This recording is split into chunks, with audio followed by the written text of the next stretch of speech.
Hello and welcome back. This is Nicole with Cutting Edge Crafts, and I'd like to apologize ahead of time because this video is a little bit long. Today I'm going to show you how to turn handwriting into a cut file, as well as how to fix some of the issues you might be having with your handwritten images. I'd also like to apologize because I had really wanted to get this video out sooner so that you all could use it on any Valentine's Day projects that you might be working on. And you still got a little bit of time, but not as much as I had hoped. So let's go ahead and get started. Today's tutorial uses GIMP and Inkscape. These programs are free to use and they are both compatible with Windows and Mac. You can find links to download each of them in the description. Inkscape allows you to create and edit vector graphics and save them as SVG files that can then be imported into Cricut Design Space, and GIMP is basically an image editor. You do not necessarily need GIMP for the techniques that I'm going to show you today. You could actually do a lot with most photo editors that are built in today's smartphones. However, today I'm going to be using these programs and it may be easier for you to follow along if you have them too. I have broken this video down into several parts, so hopefully it will be easy for you to find the section you are looking for if you need to come back to this video later. You can look for these title screens in between each mini video to help you navigate. Okay, so I'm going to start at the end in this tutorial because I want to talk about what kind of image makes a good cut file. If you're using your own handwriting, it should be pretty easy to get a great image as long as you make sure that you have the following elements. Number one, use white paper. This will ensure that you get the best possible contrast. Number two, use a black marker that yields a dark and consistent line. The thickness is up to you, it depends on the look you're going for, but black is the best because we need really good contrast. Number three, if you are photographing your writing, make sure that you have good, even lighting and that you're not casting any shadows on your writing when you take the picture. You can also use a scanner instead of taking a photo, which will help eliminate that guesswork. I know that for various reasons, not everyone will be starting with a quote perfect image, so I will address how to fix several of the issues you may be having later in this video. If you are able to start with a good image, it's fairly easy to use the tools built into Design Space to clean up the image and get a decent cut file. So let's take a look at how to do that now. Start by opening up Design Space and clicking Upload Image. Under the image icon, click Upload, then click Browse to find your image. Once you locate your image, you can click Open, and then you want to click Simple Image.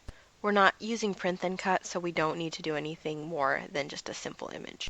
Okay, we're going to start by clicking the Select and Erase tool at the top left-hand side of the screen, and then we're going to click the background to remove it. You will see a blue and white square pattern appear where the background was. Then you're going to go ahead and continue by selecting any of the background colored areas that are inside your letters. You might notice that I missed the inside of that E when I was cleaning this up, and you're going to see it in the final image that the E doesn't have the hole in it that it was supposed to when I insert it. So just be careful that you remove all of the background when you're cleaning up your image.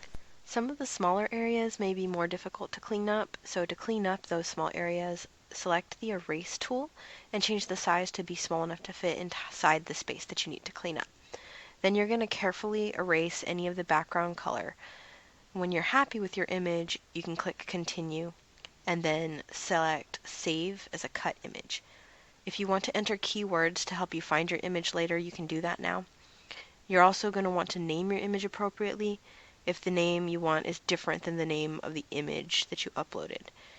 It might take a few seconds for the preview to show up, so when it does, you can click Save. Now all you need to do is select your image and click Insert Images. Then you can go ahead and rescale your image as needed for your project.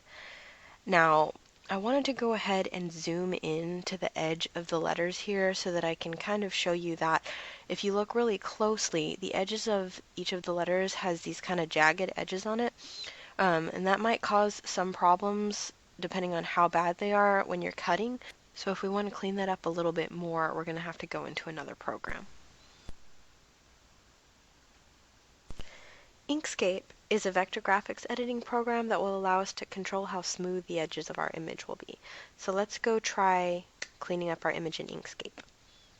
Once you have Inkscape open, start by clicking File and then Import and browse for your image. When you have your image on screen, click the image to select it, and then click the Path tab and select Trace Bitmap. This will open up the Trace Bitmap dialog box. Under the Multiple Scans section, click one of the radio buttons. They're all going to work for this purpose. Set your scans to 2 and make sure Smooth is checked, Stack Scan is unchecked, and Remove Background is checked. Then click Update to make sure that everything looks okay. Your handwriting should be showing up in that preview box. Now all we have to do is delete the original image out. To do that, you just need to select the background of that image and click Delete. You can also do it from the Edit menu. All you'll be left with is your handwritten image in a vector format. And if we zoom in, you can start to see all those places that we saw on the image in Design Space where it was jagged. So to go ahead and clean that up, all you have to do is double click on your image to open the node editor. And then you can go ahead and just delete out all of the nodes that make sense to get rid of. This is going to be a kind of trial and error process. If you delete a node that you didn't want to delete, you can just undo that and try again. You can also kind of manipulate the lines if you want them to look a little bit different or smooth them out. Now, you can be as aggressive as you want with this editing.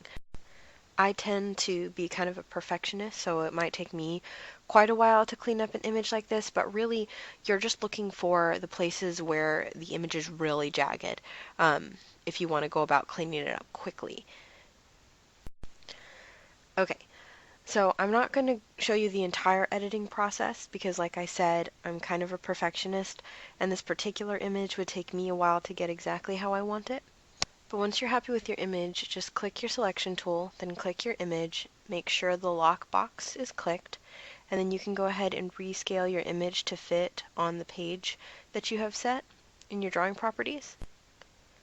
And then all you need to do is go up to your File tab and click Save.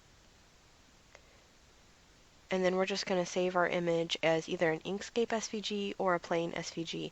As long as you haven't done anything crazy, it's not going to matter which way you save it. And now that file is ready to import into Design Space.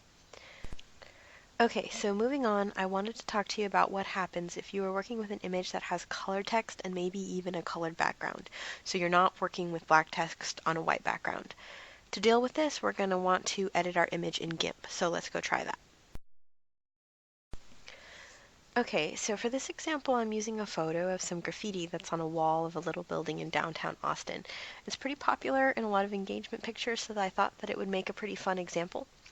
Now, this photo has pretty good contrast and it doesn't have any major shadows, so all we're dealing with is the color. We're going to start by selecting the rectangle selection tool and drawing a box around the writing. Then we want to click on the Image tab and select Crop to Selection. Once the image is cropped, we're going to select the Colors tab and select Desaturate. Try clicking the radio buttons and see which one gives you the best contrast between your text and the background. Once you find one that works, click OK. Then we're going to go back to the Colors tab and select Brightness and Contrast. Adjust the brightness and contrast sliders until your text is as black as possible and your background is as white as possible. You're going to have to play around with these settings depending on your image, so I can't give you exact values. Okay, so one thing that I really want to make note of is that Design Space can't read the native GIMP file format. So when you go up to save your image when you're done editing it, you're going to notice that it doesn't have the PNG or JPEG file formats that you're used to seeing. So you're not really going to want to save this file. Instead, we're going to go ahead and cancel that and come back up to our File tab, and then we're going to go down and click Export As. And that's going to bring up a dialog box that's basically going to let us save it, but we can save it as one of those file formats that we'd rather have. So I'm going to go ahead and select JPEG, and then I'm going to give my file a name that's going to be easy for me to find later. And then you're going to go ahead and click Export, and that's basically the same as saving your image.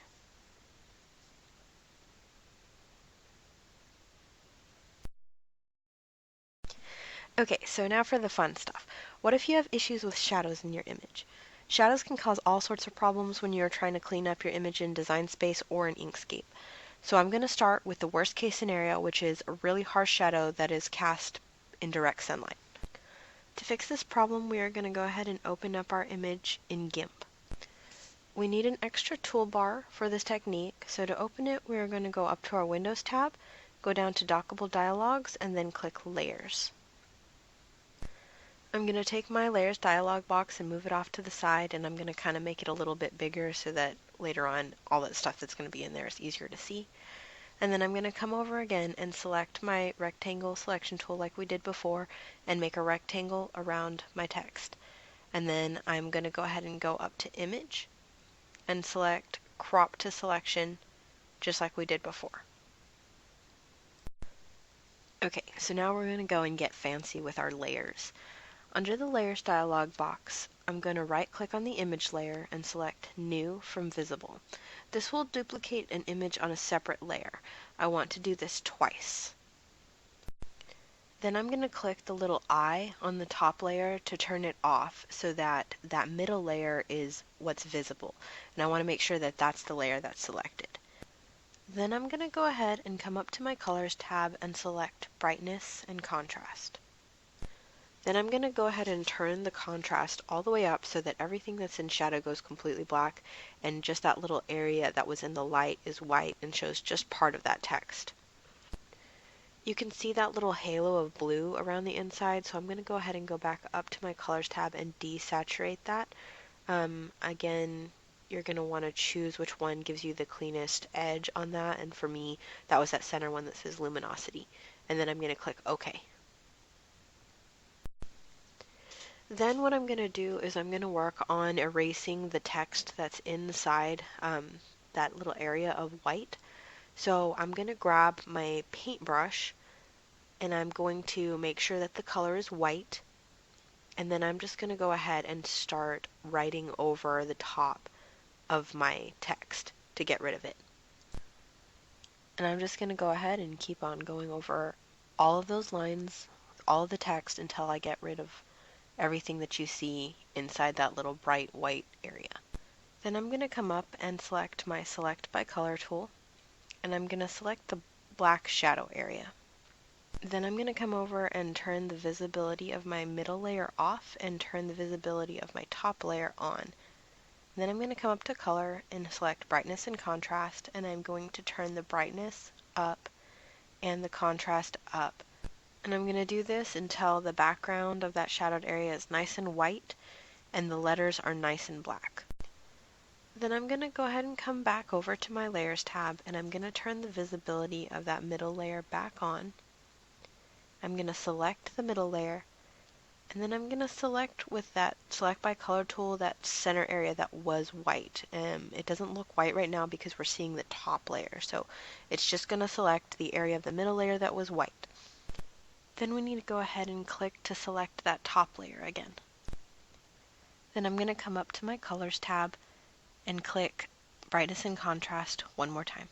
Then I'm going to go ahead and do the same thing, turning the brightness and the contrast up until the background goes white and that text looks nice and dark. Once I have that where I want it, I'm going to come down and I'm going to click OK. And I'm going to come over to my toolbox and I'm going to select my rectangle selection tool. Then I'm going to come up to my Select palette and I'm going to come down and select All. Then I'm going to come back up to my Colors palette and I'm going to click Desaturate. I'm going to select Luminosity and click OK. And then I'm going to come back up to my Colors palette one more time and I'm going to select Brightness and Contrast again, and I'm going to just play with the brightness and contrast until I get rid of that last little edge of the shadow that's kind of lingering behind. Okay, at this point I noticed that that bottom word much was a little bit fuzzy, so I went ahead and got my Select by Color tool and I made a mistake here and selected the background, but really I just wanted to turn my threshold down so that I could get a good selection of the text. So once I turn that threshold down, I'm going to go ahead and select the text, and then I'm going to come up to my selection toolbox and select Feather. How much you feather is going to depend on the resolution of your image, but for mine I knew that 6 was going to work well, so I did that and I select OK. Feathering or selection is basically going to just smooth it out before we take the next step. With everything still selected, I'm going to go back up to my Select tab and click Grow. For my image, growing the selection by 2 pixels worked well. Again, you may have to play with this setting to find the magic number that works best for your image. Then what I'm going to do is grab my brush tool and set the color to black and change the size of the brush so that the stroke is nice and thick. You're going to want to draw over all of your text, and you're going to notice that it all sort of turns solid black. This was really important to me, especially on that word much, because it was really splotchy before. So now, as I go over all of those letters, they're going to turn nice and dark, and there's not going to be any splotchy dots in them. Once you're finished with that, your image is ready to export as either a JPEG or a PNG, and you can finish cleaning it up in Inkscape or Design Space depending on how much you want to smooth out the rest of the edges. Okay, so now let's deal with the scenario where you have a shadow on your image, but it's not super harsh. That's actually pretty easy to fix in GIMP, so let's look at how to do that now. In this image, you can see some shadowing cast across the center of my image that was cast by my overhead lighting. The contrast between the letters in the background is still pretty good, even in the areas that are in shadow. I'm going to start by clicking on my Colors tab and selecting Brightness and Contrast. And then I'm just going to play with those settings until I have black text and a white background, just like we did before. So I'm going to pump that contrast all the way up, and you're going to see kind of a colory halo over on the left. So then I'm going to go ahead and drag the brightness setting up until all of that color kind of starts to disappear. And once I get that background nice and white and that text looks nice and dark, I'm going to come down and I'm going to click OK. Then I'm going to select my Color tab again and click Hue Saturation. And I'm just going to drag that saturation slider down.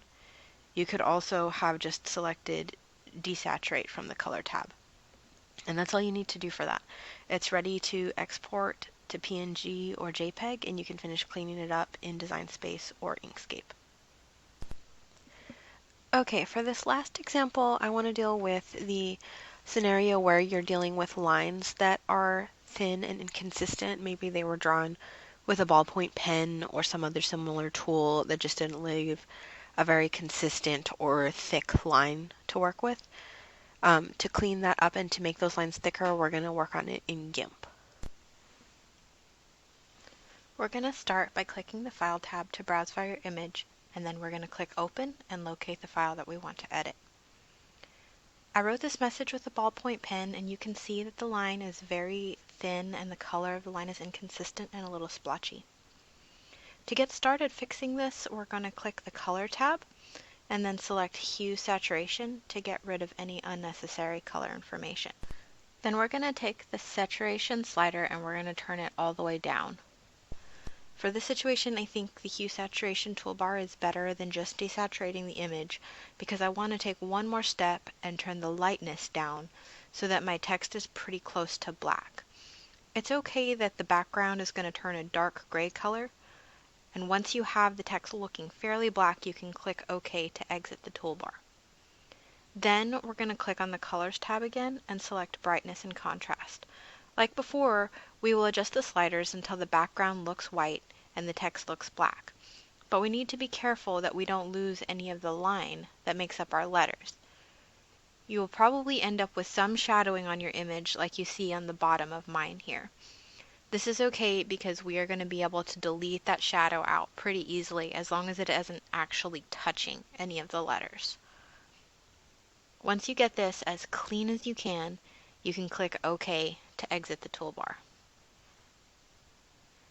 Then you're going to choose your rectangle selection tool and draw a rectangle around your text as tightly as you can, trying to crop out as much of the leftover shadowing as possible. Then click the Image tab and select Crop to Selection. If we zoom in on our image, you can start to see how inconsistent the line is. To fix this, we're going to grab our pencil tool. We're going to use this to manually fill in the worst gaps. We want to change our brush to a square pixel brush and make the size of the brush consistent with our line thickness. Your settings will depend on the resolution of your image. Once you find a thickness that works, very carefully fill in the gaps in your lines. You only need to do this in the worst areas, where the gaps are major gaps. It doesn't have to be completely perfect. You are really just trying to get rid of the big gaps and holes, and you're not trying to smooth the edges out at this point. If you make any mistakes, you can change the color of your brush to white, and you can go back in and kind of fix any of those little areas that you may have overcorrected as you were tracing. Once you're done filling in everything, zoom out and select your Select by Color tool, and then select the white background. Then you're going to go up to your Select tab and select Invert.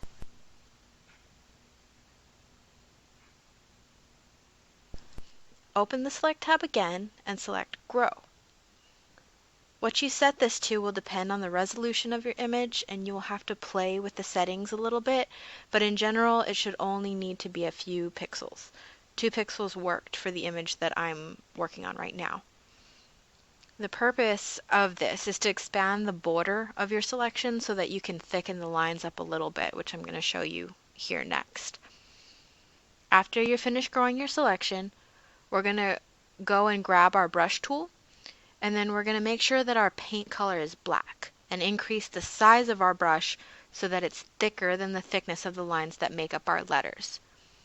Once we find a brush that works well, we're going to trace over our letters, and you're going to notice that they get thicker and smoother. As you do this, you may also notice that some leftover bits of the shadow that we deleted earlier might show up as dots on your image, and that's okay. Once we're done filling everything in, we can go back and delete those dots pretty easily. Grab your rectangle selection tool to finish cleaning up any stray dots that may have been left behind from when we cleaned up the shadow. All I'm doing is making little rectangles around any dots that I see and clicking delete. You could also use your brush tool with the white colored brush paint to manually go in and draw over any stray dots that you might see. And that's it. You're ready to go finish cleaning this up in either Inkscape or Design Space. I'd like to make one last word of warning.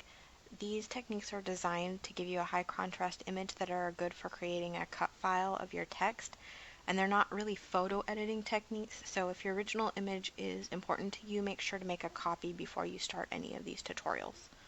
Thank you so much for joining me today.